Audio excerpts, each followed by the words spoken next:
ఆడజన్మ కన్నీటి అలల సాగరం, చూస్తే చిన్నదే కాని బాధల భారం. ప్రతి అడుగులోనూ పరీక్ష, ప్రతి చూపులోనూ నిరీక్షణ. ఆశల రెక్కలు ఖాళీ, గుండెల్లో మూగవేదన. ఆ కన్నీళ్లలో ఉన్నది పిరికితనం కాదు, ఆమె నవ్వే పెదవుల వెనక ఉన్న విషాదం. లోపల ఎన్ని గాయాలైనా బయటపడనీయదు, గతం ఎన్ని చీకట్లను తెచ్చినా తలెత్తుకు బతుకుతుంది. తన కన్నీరు అణువణువున ఒక కథ. ఆ కథలో ప్రేమ ఉంది, బంధాల కష్టముంది. అయినా ఆ కన్నీరు ఆమెను బలహీనం చెయ్యలేదు.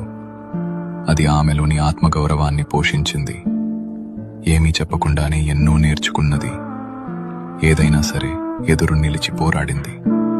ఆమె బాధ ఆమెకు ఒక ఆభరణం, అది ఆమె గర్వం, ఆమె నిజమైన అందం. ఇది ఒక ఆడపిల్ల కన్నీరు.